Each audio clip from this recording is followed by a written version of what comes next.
I'm so excited, Stacy and Mark, that you're here. This webinar today is the result of my own searching for professional development and finding this presentation, I believe, on the Closing the Gap schedule of sessions, and thought to myself, I want that.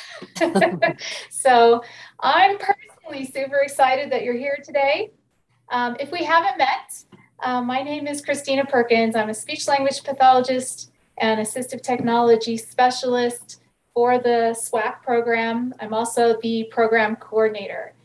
SWAAAC, if you're unfamiliar, is a contract with the Colorado Department of Education to provide a wide variety of supports to educators and related service providers, everything assistive technology, from our loan library, our statewide loan library, to our website and our social media, and of course, wonderful professional development opportunities throughout the course of the year.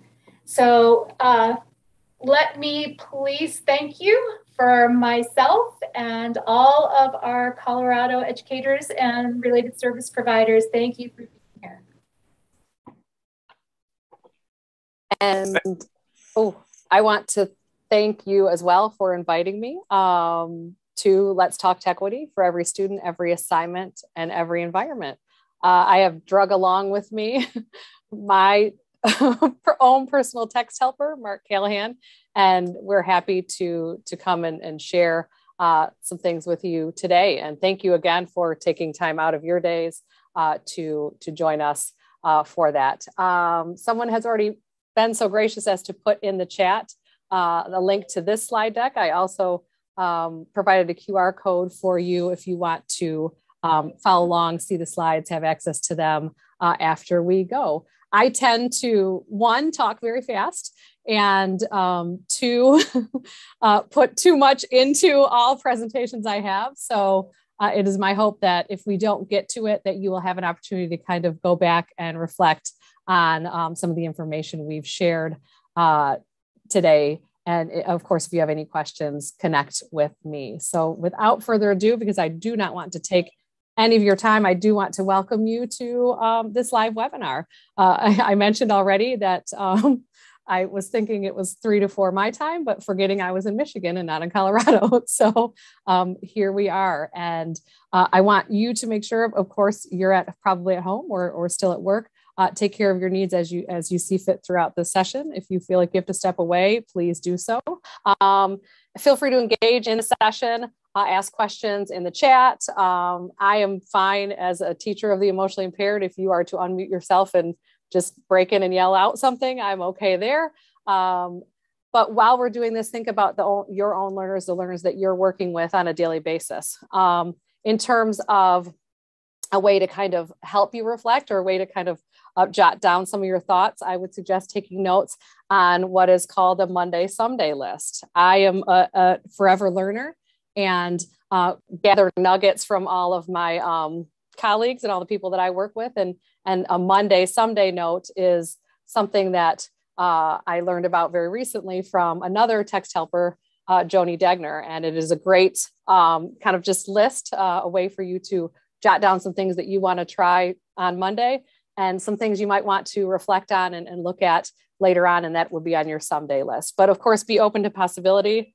And I know that many of you are likely AT specialists like I am. So some of these things you might be familiar with, but this might be new learning for some as well. Again, my name is Stacy Banks, and I am by trade, a teacher. I work in Plymouth-Canton Community Schools, which is a large district outside of Detroit in Michigan.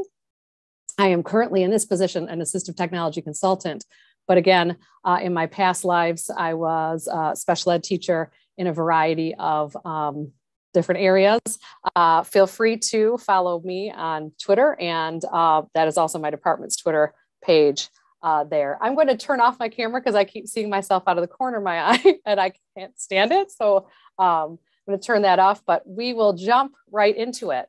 I always want to begin my presentations again because equity is a focus of mine. Very, very passionate about it. I want to make a land acknowledgement and of both areas where I'm at and the areas where you're at. we are always living and working on unceded lands, and those lands in the area of Michigan where I live were home to the Ojibwe, the Ottawa, and the Potawatomi people. In terms of where you're at in Denver, those homelands were of the Cheyenne, the Arapaho, and Ute nations. And again, always want to be reflective and respect the original stewards of the land in which we live and work. And so I briefly want to take all the time to do that before I move on with presentations. In terms of a little bit more about me, and I want to go through this pretty quickly, I have had kind of a full circle in terms of my life as an educator. I grew up in Plymouth-Canton, the district that I work in now. I went to Eastern Michigan University, where I got my bachelor's in special education with a focus on emotional impairment.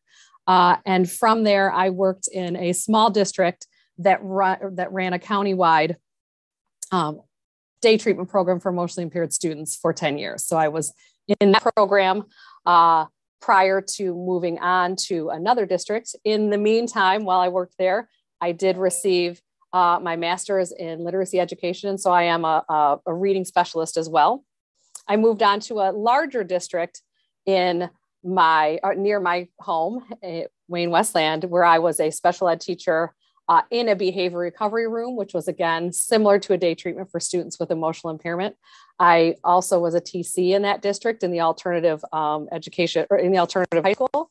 And then for a little bit of time, I was a self-contained teacher in a 3rd, 4th crosscat class. So students that not only had learning issues, but also had some behavior as well. And so from there, I moved to the district in which I grew up in, and I am currently an assistive technology consultant. And it kind of brought together two of my passions: working with students, making sure that their education were inclusive, but then also using technology to address needs for my students. But then I saw a greater need within our district for students, and how technology kind of bridged that gap for students. Again, very, very passionate about diversity, equity, and inclusion, because that is what is best for all students. And I want to make sure that all my students are seen and heard, because that is what improves outcomes for all. My why, it's really important to know why I do the work I do, and why we all do the work we do. We do the work we do for students. And so these are just a few examples of the students I've worked with over the years that really have benefited from being seen, being valued, I want to make sure I let all the students that I work with know that I will go to the end of the earth to make sure that they are have everything they need. And so I have worked with a variety of really challenging students and have seen them make strides with keeping that focus on making sure that they are treated equitably. I also include my own family in this picture, and my family is the 3 down at the bottom in black and white. My husband, my son, and my daughter all struggle with ADHD, all struggle with some learning difficulties that made it difficult for them to be successful. And again, as with the students I've worked with, technology is really an important piece of that puzzle to providing access to those students to become successful. My husband, every time he's working with my son, because my daughter is 26 now, every time he's working with my son, he's like, gosh, I wish I had some of this stuff when I was in school, because I might have actually graduated. My husband didn't graduate from high school. And a lot of it was because of not having access to the things he needed to be successful. And so those are some things we'll talk about today.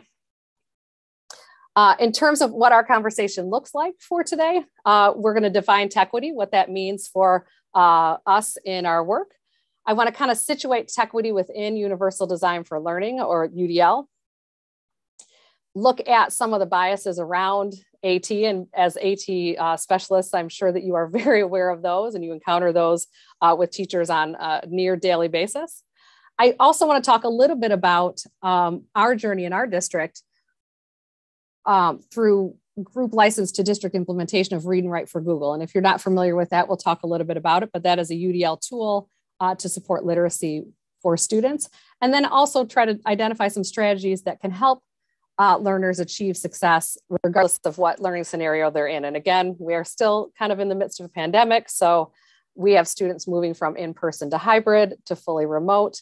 For example, today some of our students are taking statewide testing. So many of our students were at home and they were doing virtual learning again. So they were moving back to that space where they didn't have the support of their teachers. And ReadWrite is a tool that we really lean on to support those students in those environments. Again, I am going to talk a little bit about Read and Write today, and I want to make sure that you know that teachers have access to the full premium version of Read and Write. And Mark, feel free to jump in whenever you can, because I will talk right over Mark. I invited him and he won't get a word in edgewise. But Read and Write is available to teachers, the full suite. Go ahead, Mark, talk a little about it real quick. Thank you, Stacy. Hey, one of the things that I'm really excited about Text Help is that you have access to the premium version of Read and Write. And you can go to, if you Google Read and Write free for teachers, it'll bring you to this page. Read and Write is a literacy toolbar, and we'll show you what that looks like in a little bit. This is not meant to be a commercial, but really just to let you know that, hey, you have access to this tool.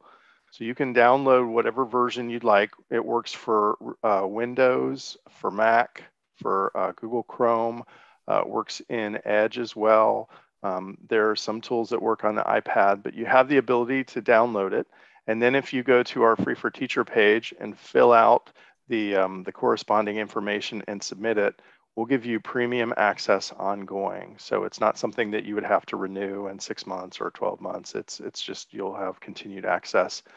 Now, there are some tools that are also available for free.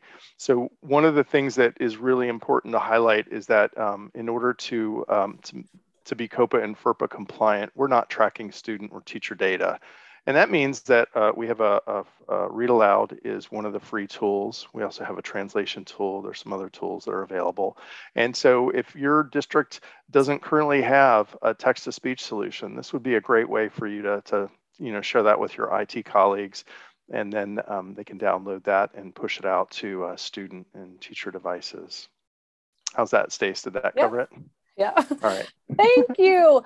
So again, we're going to talk about a lot today, and I kind of want to get an idea of where you were at in your journey in terms of your knowledge of Techquity, as well as your knowledge of universal design. As a fan of Abbott Elementary, we're going to do the Who You Are Abbott Elementary version edition. So if you are familiar with Abbott, this is going to be pretty simple, but if not, I'm going to give you some background in thinking about and reflecting on your knowledge right now of Techquity and UDL. Think about where you are on the spectrum. If you don't know Abbott Elementary characters, Ava is the principal at Abbott Elementary and literally only has her job for because she caught the superintendent cheating. So she is not interested in doing any of the work. She doesn't really know anything about anything. And she is just there to get that paycheck. So that is very, very low knowledge. Janine is a new teacher. She has been there a few years. She's got a little bit of knowledge.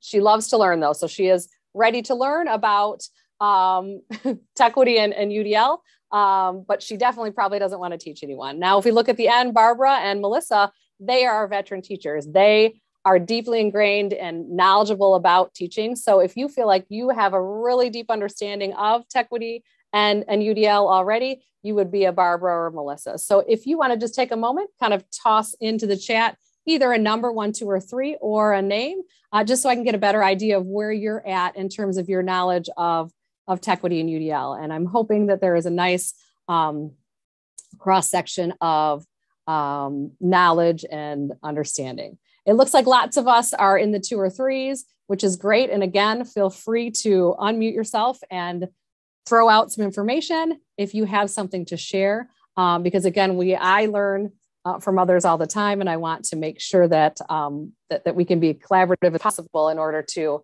kind of move us in the direction of being more helpful to students as we can.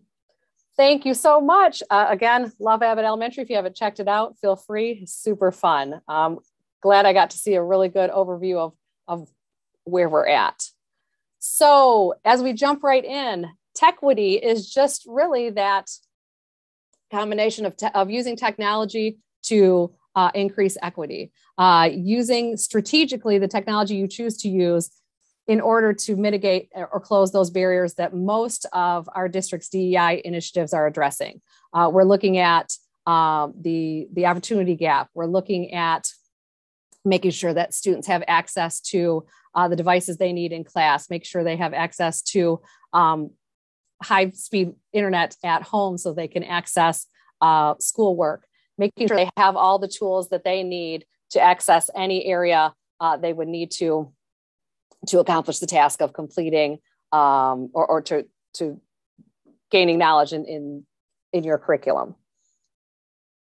Universal design, it kind of complements that very well in that it provides a framework for thinking about instruction and being intentional about instruction and making sure that you provide multiple means of engagement for your students, meaning that they have choice, things that assignments are relevant to the learning, but also relevant to their lives, making sure that you have, with intention, thought about the barriers they might that might be in the way in order for them to be successful. Also giving multiple means of representation. You're looking at the ways that you're representing the information that you're giving to them, making sure that you're doing that in a multimodal way, but then also providing for multiple means of action expression, the way that they show their learning. You want to make sure that students have a variety of ways to do that. And that might be through optimizing the use of tools and extensions and things like that in terms of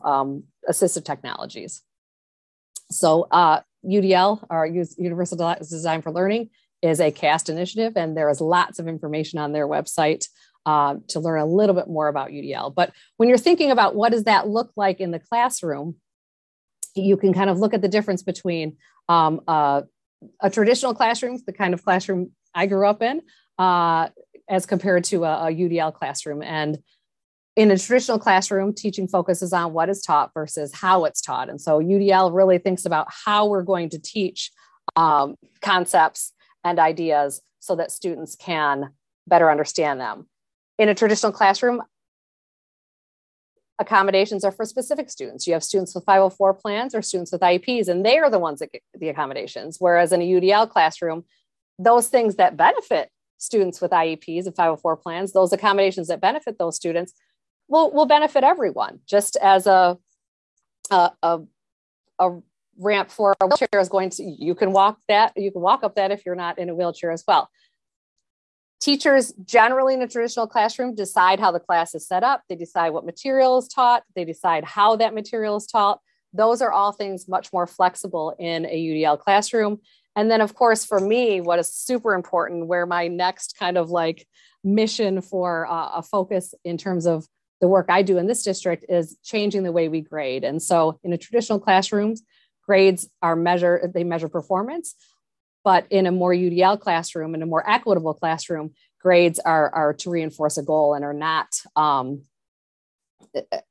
as concrete. And that's a whole, like I said, a deeper discussion, but again, grading equitably is more obvious in a UDL classroom. So for me, a lot of the work that we've done recently around Universal Design for Learning really coincides with a book by an author named Antiracism Fitzgerald. She has written a book called Antiracism and Universal Design for Learning. And that really kind of puts together those two ideas that I'm passionate about. I'm a passionate anti-racist and want to make sure that that work is seen throughout the work I do in my district.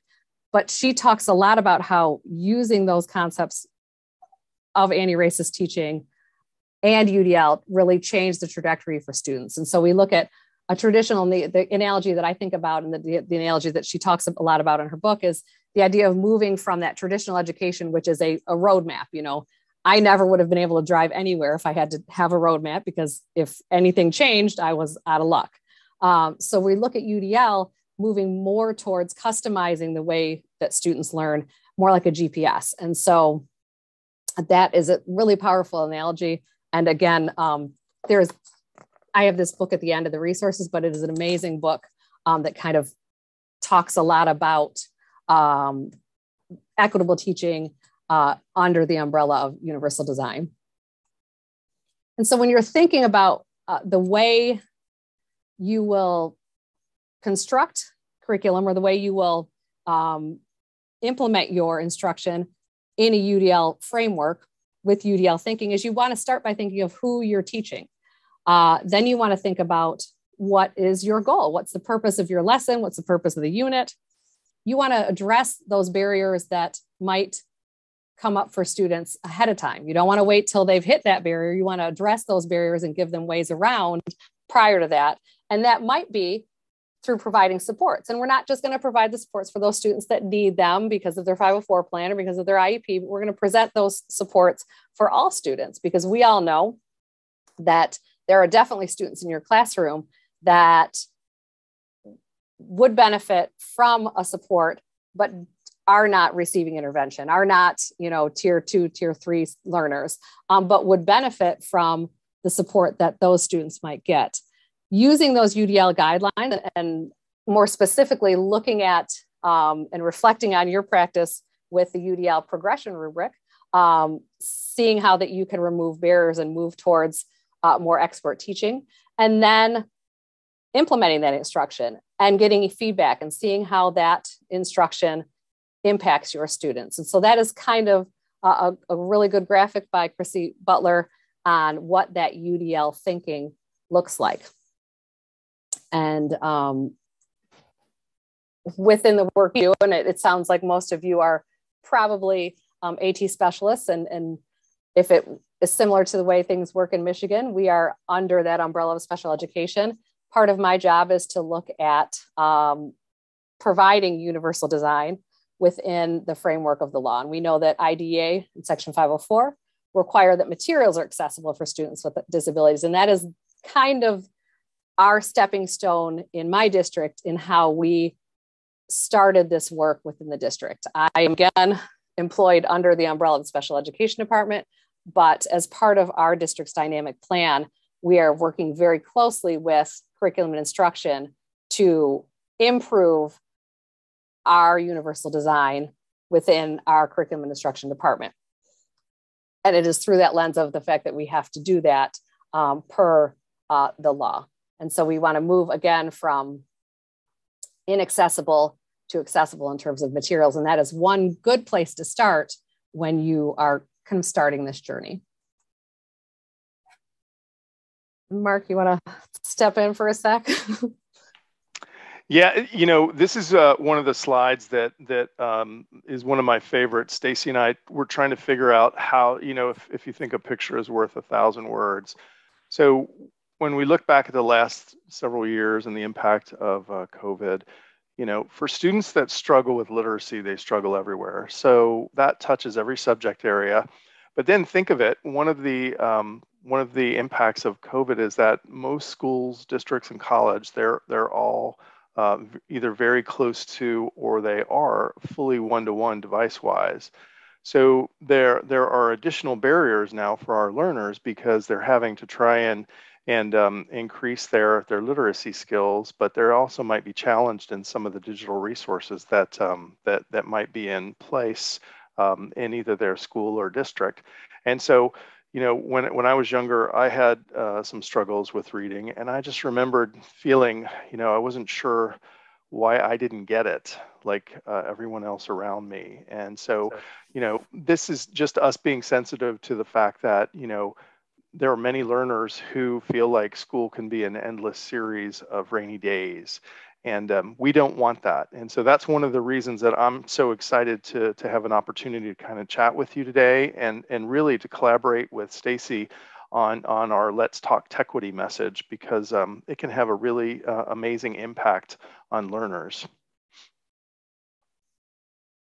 So as we move along this journey, we know that we will definitely encounter biases. We'll especially, and we saw this, we've been a one-to-one district for probably 8 years now. And so this was more so our struggle early on, is when we started to implement one-to-one devices in the district, and then our department moved forward with implementing and providing AT resources on devices.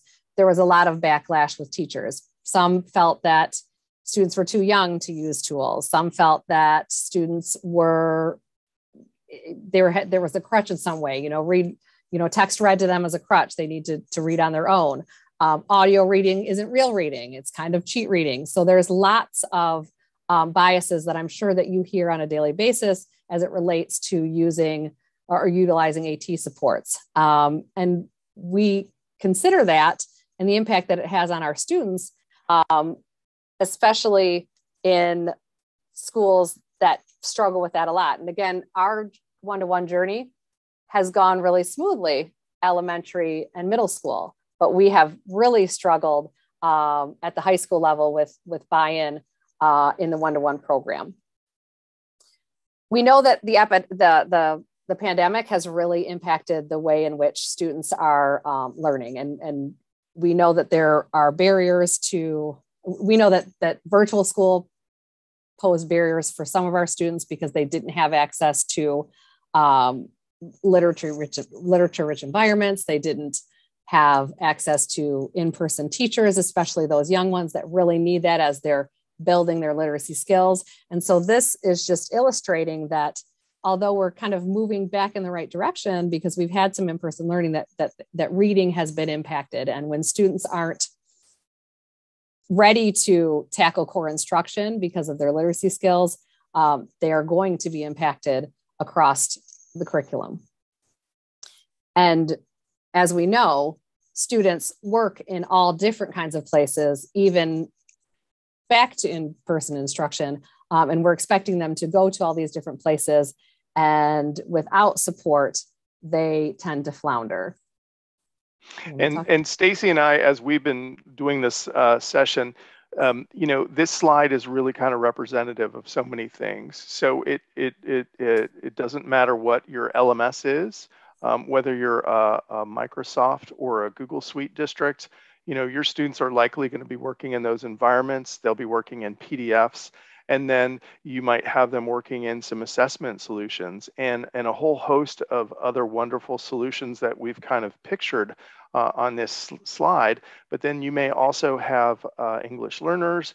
And what this really says is that, as Stacy and I have really kind of dug deep into Techquity, we find that just really something as basic as text to speech is not always available within resources. And so, we're here to kind of show you how you can kind of supercharge the solutions that your students use with a few simple changes. So again, in our district's journey towards providing more accessible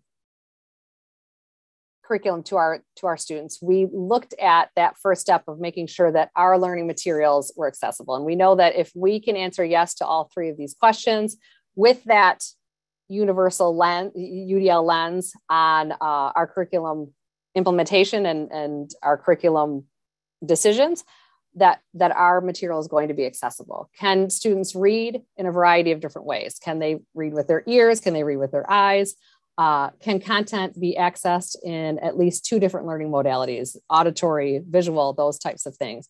And then also, can a student respond in more than one way to complete an assignment? Can they write a song? Can they create a presentation? Can they make an infographic?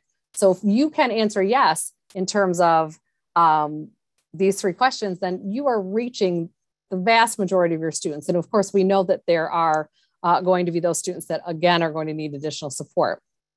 And so that is kind of our entry point into working with our curriculum instruction team in order to provide a more equitable experience for our students across the board. And again, for Techquity to work, there needs to be UDL tools available for all students to use as needed throughout their day. And so that was our next step. How do we leverage a tool with these one-to-one devices that provides student voice and choice. And so that is where we were several years ago in our journey. Excuse me. And just a little bit of background in terms of our district, Plymouth-Canton is the fourth largest district in Michigan, fairly large district. We have about 17,000 students, pre-K through 26. And again, in Michigan, if you're not familiar, special education services are from 0 to 26. We are a suburb of Detroit, about 20 minutes from downtown Detroit. Our population is very diverse. We have about 10% of our students are ELLs.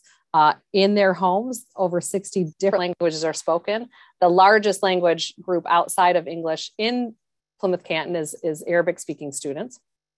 We're very near to Dearborn, which is a large population center for families from the Middle East. About 10% of our students have IEPs, so about 1,800 students in our district have IEPs.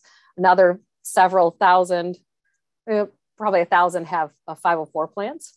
Of course, we have students just like your district with multiple learning styles. Many of our students struggle with reading or striving readers. They also have other learning challenges and or disabilities. We run a center-based program for students with on the spectrum, ASD, students with ASD, and also support post-secondary learners through age 26. One of the district goals that we are deeply involved with addressing is, again, providing opportunities for voice and choice and building the capacity of our staff to be implementing UDL in their instruction.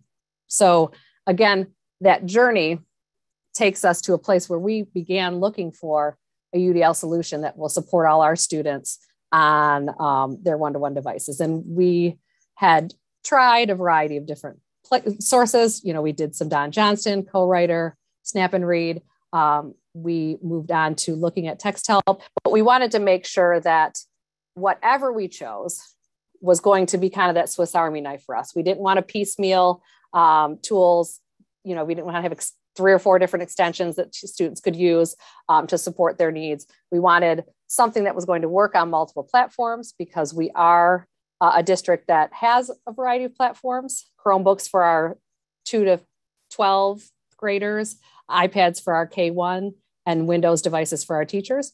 We wanted something that was easily deployed and worked very well with our LMS. Oh, I apologize. My captioning just stopped. We wanted something that worked well with all those applications that we use in the district.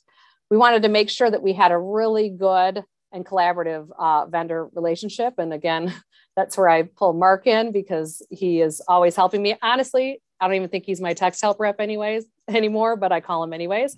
And then for us, we wanted to make sure that we had a free trial. And so we kind of ended up really focusing on ReadWrite as our literacy support tool, our UDL tool for all students to utilize for reading, writing, research, and studying. And so I want to talk a little bit about how we got there.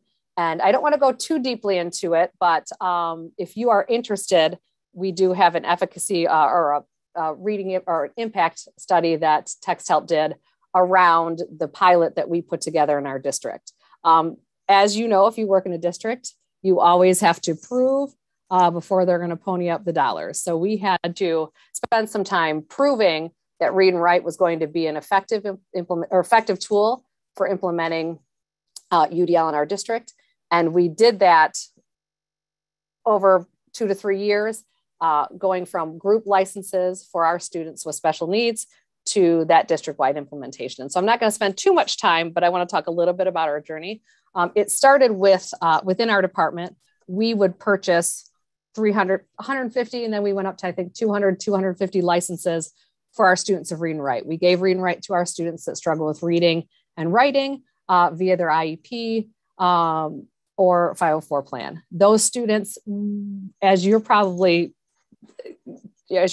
very familiar with, those students didn't want to use a tool that not everyone had. And so the implementation of Read and Write for those students was pretty minimal. We reached out to Text Help and talked a little bit about that. They were kind enough to give us a 90-day, which would have took us in 17-18 to the end of our school year, a 90-day pilot for the whole district. Within that time frame, we got into as many rooms as we could, showed students what these tools did. What we saw was some improvement in our students using the tools, which really impacted their success. But we also saw students that were in the general education students that were using the tools and really benefiting. And so from there, we thought, okay, we should get it for everyone. And of course, our stakeholders did not want to buy it. So what we did is we created a pilot. And of course, no one wants to work any more than they have to. Teachers are already overburdened and under-resourced. And we wanted to make sure our pilot was as simple a formula to follow as possible. So what we did is we looked at our schools, and we picked an elementary school in our district that was a Title I school, and thought that would be the best place to start. So in that district, in that building, we purchased enough licenses for the entire 3rd to 5th grade class. At the time, only our 3rd grade students had Chromebooks. So we figured it's easiest to use on a Chromebook. So we're going to go those 3rd to 5th grade students. We gave the teachers a very simple plan. What you're going to do is you're going to we targeted training for all those 3rd to 5th grade students. We taught them via the media specialist and in their classrooms. We told the teachers, please just model read and write tools 3 times per week. Show them the dictionary, the picture dictionary, show them how to use text to speech or the word prediction, and then allow students access to all the tools throughout their day. So we got them trained right after the fall testing window for NWA, and that's the assessment that we use. And then with that assessment, we looked at those students that were in the low growth, low achievement range. And so again, if you don't use NWA MAP testing in your district, you could probably utilize some other assessment that you use, but we targeted those students after the fall administration that were in that low growth, low achievement framework. All students had access to the tools, but we looked at just those students. After the first year, we had a pretty big mic drop moment, but we were like, oh, they still didn't want to buy it. So we did it again the second year. And after the second year, we looked at the data from both those years, picked another school, but our second year was a different school. So we had our first year was a title school. The second year was also a title school, but it had the highest level of EL students in the district. There was 22% of the students in that building were ELs. And we saw we collected some really good data around the efficacy of using that tool. So if we looked at our conditional growth index for the NWA, again, in those students in that low growth, low achievement, you see the students at the read and write school, their average growth index was much higher than students in a control school. We looked at that data related to a very close school in our district, similar demographics, and there was I can't never say statistically significant conditional growth index. Our teachers also use the BAS. So we looked at BAS scores for our students in the read and write school. Nearly 85% of the students met their growth target, which is the growth of 1 year on the BAS, compared to about 70% of the students in the control school. So that was a really, really important finding for us. That those findings helped us as we met back with stakeholders, met back with our central office, and really pushed to purchase read and write for all our students as a UDL tool. We are now 4 years in, and we are seeing substantial use of the tool. And again, with a focus on it being for all students in order to provide support for reading, writing, research, and studying. And again, we definitely have students that utilize it more for reading and writing, but those high level students, those students in our talented and gifted program really benefit from those tools that are more focused for reading and research. So I kind of want to talk a little bit about how we got to where we're at today. And that was through some really deep work in building capacity with our staff, students, and families. And Mark, did you have anything to say, or if anyone has any questions at this point, a little bit about our, now that we've gotten through the pilot part? I would just like to say, Stacy has been, her colleague, Heather Weaver, is also an AT specialist. And they came up with the idea of using the MAP and the BAS data to try and just see what kind of impact it had. And one of the things that's been so exciting for me in collaborating with Stacy and Heather and a number of other people at the district is just how, like, they do use that data, and they did see some difference, and they're like, okay, well, we want to try this out. One other thing that is really fantastic about Stacy is that she is just amazing with Google. So she actually created a Google site. I think you're going to talk about that in a minute, where she took a bunch of resources and created a training portal that all the students and the teachers in Plymouth-Canton could go to. And I just thought, I was really amazed that she would do that. But it's been a really wonderful strategy because it just made it so much easier. And I know right now, many people's plates are just like overflowing. And so this was a really good idea on Stacy's part, just to try and say, I want to have one place to go. This is where I'll update it. But this has turned out to be a strategy that we've shared with other schools and districts, and they've come back to us and they're like, hey, this has been a lot easier to kind of implement, and we're starting to see the same impact with our students. So I left the presentation to kind of show you the resources that we provide on our website. And again, we have over 1,000 teachers and about 15,000 students. So for us to, especially because we got Read and Write right before the pandemic, for us to continue to support their needs while everyone was at home was going to be very difficult. And so our website is a way for staff and families and students to find information that they need at 8 o'clock at night when they're trying to do homework, or teachers 10 o'clock at night when they're trying to grade papers. And so we quickly saw that this was a really good resource for our students. And so for our staff and students, the staff and student site is a little bit different. The students is basically just a pared down version of the staff site. And what we have students do is, as we know, our learners now utilize YouTube. Like these kids learn how to play Fortnite and Roblox watching YouTube videos. And so we tell our students, you know what, you probably are just going to go right to that tools demo where you're going to learn about using each of these tools. And again, with a universal design framework in mind, we want to make sure that we have all varieties of ways that students can learn. So a student can watch a YouTube video on how to use each of the tools, whereas a parent or a staff member might want kind of like that printout. And so we provide all those resources on our website. Again, as we continue to want to build capacity with our staff, we have created asynchronous learning for students and staff. And so within the PD program in our district, our students and staff, or within the PD program, our staff can take a Read and Write for Google course where they learn how to use Read and Write for Google within our asynchronous PD selections. Students also have an opportunity to learn about the tool in a course that teachers can push out into the Canvas LMS, which is the LMS that we use in our district.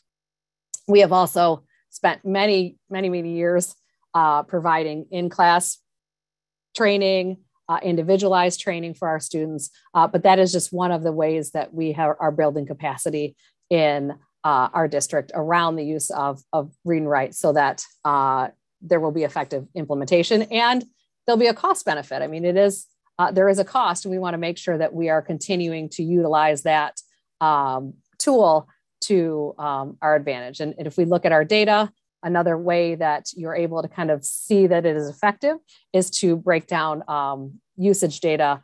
And TextHelp does a really nice job of providing a dashboard in order to look at your usage data over time. And I just basically use this to break down how much we're using this tool in our district. And again, these are events. Every event is an event is every time a student clicks and uses a tool. And you can see most months over the last 3 years have had over 100,000 events per month.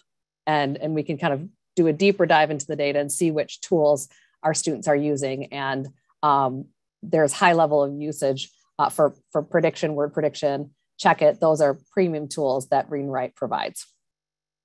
I'm gonna hop back in. Oh, I gotta get moving.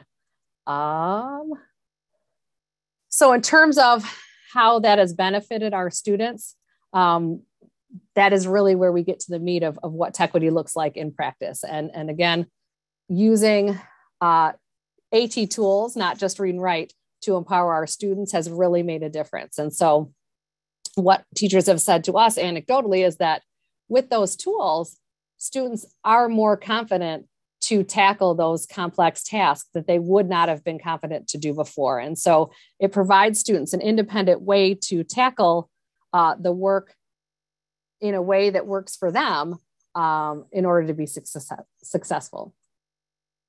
And at this point, I kind of want to quickly talk a little bit about, especially if you're not familiar with ReadWrite, how we can use ReadWrite and other AT tools that are similar if you don't have access to ReadWrite to improve outcomes for students. Mark, you want to start us off? We, Stacy and I like to refer to it as ReadWrite can give your learners superpowers. And so we have the little CAPE text helper there just to kind of remind us of that. But it's just a matter of just considering where learners might encounter barriers and then, showing them how they might use these tools to overcome that independently. And what we found over the course of working with Stacy and her students in Plymouth-Canton is that it does have an impact. And if you start students off young, they learn how to use these tools as needed throughout the school day. And it can really make a big impact on behavior issues and so many other things, because these students now have a stronger confidence, and they find that they can use these tools to help make it through and engage with grade level content. And so now I'm going to zip through quickly this part because, again, this is something you kind of unpack on your own. ReadWrite definitely helps students with text to speech. The great thing about it that is an improvement over other tools, even though there are similar tools, is that it dynamically highlights and that allows them to follow along as they're reading. So that is an important feature of ReadWrite. Talk and Type allows them to voice type in all areas. That is, of course, a built-in accessibility tool in Google Docs, but it is difficult to do in other areas. And so Talk and Type allows them to voice type in any area that they encounter that they would need to type in. Access to the picture dictionary and the dictionary are great, especially for student EL learners who are building vocabulary. They can turn on and use those tools simultaneously, highlighting a word, and can get a good definition that is read aloud along with a picture. Word prediction is great. Many of our students that struggle with motor function but might be able to voice type really benefit from word prediction, or those students that have struggled with spelling in the past, they are able to use word prediction to kind of include those 50-cent words, as I tell them, include those 50-cent words that they might not have been able to spell, like Giannis Antetokounmpo the other day that my son wanted to write about. And he's like, I don't know how to spell Giannis. I'm like, well, turn on word prediction and say Giannis Antetokounmpo. And it worked. So that is a beneficial tool. Partnering tools together, again, turning on multiple tools at one time really kind of builds some supports for students that they can really benefit from. And then also using the text-to-speech tool, which talked about in different ways. And so when we're talking with students, we tell them, if you are editing your own writing, you always want to be your own first editor. If you have written a paragraph or an essay and you want to make sure that you've spelled things correctly, use the correct words that you wanted, make sure you've said what you wanted to say, you can use the read aloud tool to do that. But what we suggest is that you slow that speed down so you're hearing almost word for word. But if you're reading an article, turn that speed up and kind of skim read it, and you can have it go faster. So kind of building skills in how they utilize the tools is also really important, as much as showing them that there are those tools to access. For those higher level learners, using the highlighting tools to pull out information, maybe as they're researching, or for students that struggle again with vocabulary, using the vocabulary builder to quickly build a vocabulary list that auto-populates meaning, a symbol, and a place where they can add some additional notes. That's a really nice feature of Read and Write. Again, those highlighting tools really support research and active reading. And then again, I just want to kind of share some examples, this is again something you can kind of look at on your own, share some examples of students I've worked with and how quickly Read and Write makes a difference for them. This is about 2 weeks apart with a student who struggled with not only motor function of writing, but also spelling and clearly spacing. And this is a middle school student. After about 2 weeks of using word prediction and voice typing, he was able to complete a more cohesive paragraph. Another student in that middle school class I worked with really benefited from voice typing and word prediction as well. And then also when we talk about how we teach this, and again, that's the building capacity piece within class, I have worked with several teachers to kind of, one, modify the way they do, the way they implement the work that they do, changing with that UDL lens, looking at how they create assignments. And then I also talk to them about how you build capacity with using the tools. And again, this doesn't have to be Read and Write specific. If you've got AT tools that you use in your district or UDL tools that you use in your district, the best way for teachers to show a student that these tools are useful and that these tools are making you a more effective and efficient student is to show them within what they want you to complete. So this was an example of an assignment that an 8th grade teacher had in history. And I was able to, with this one assignment, after I worked with her on changing it with that UDL lens, I was able to teach the word prediction or the check it tool, the dictionary, play, pause, and stop, the web search, voice typing, and the highlighting tools, all within this activity that students had to complete.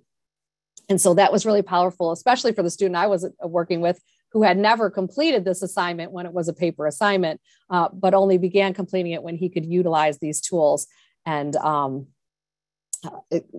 turn this in a digital manner. And Stacy, if I can just jump in for a quick second, one of the things that I love most about that story is Stacy adjusted that assignment for a particular student. And if I recall, Stacy, the teacher loved it so much that he or she decided, I'm going to start using this with the entire class. Yeah, and again, that was just a choice of the student. They had the option then to do it digitally, but students, because voice and choice is important, if there was a student that wanted to do the paper version, they could do that as well. So again, looking at your instruction through that UDL lens and making adjustments for or being aware of those barriers before the student hits them.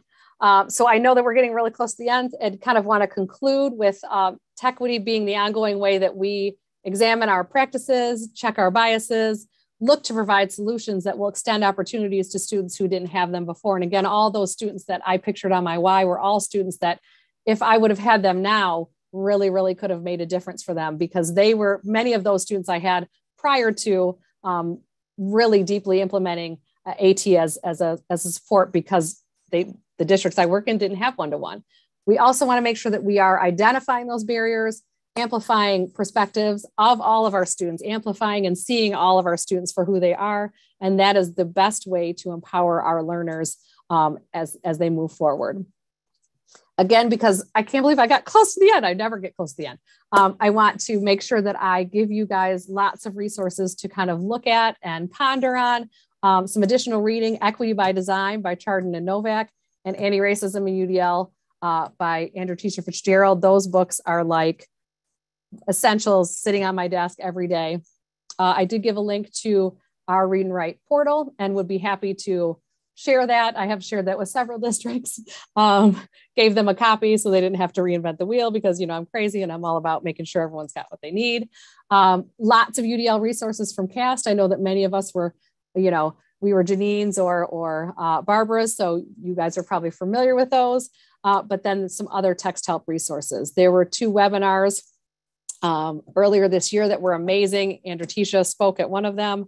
She is amazing. She joined us at McCall, which is our statewide tech conference just this past March.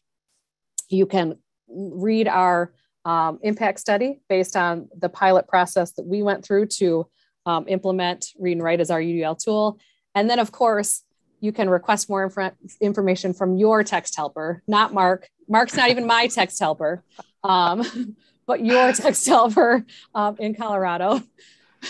and I just want to give a shout out. So I've got some really wonderful colleagues. Laura Trimble is the, I think she's on right now. We also have Will Lewis and Leah Zogby. So, you know, if there's any questions that you have, we'd love to help support you in any way we can.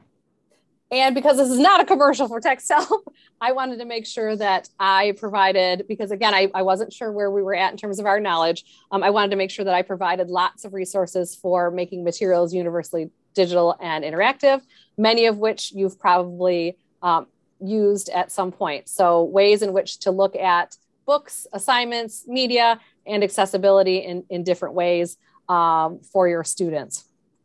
And I want to, again, let you know that I am super open to connecting with whoever. I probably should have put my phone number on there too. I'll add my phone number. And then I also noticed I need to change the settings to allow you to download the presentation. So I will do that. But again, there's some resources to connect with your text helper in Colorado.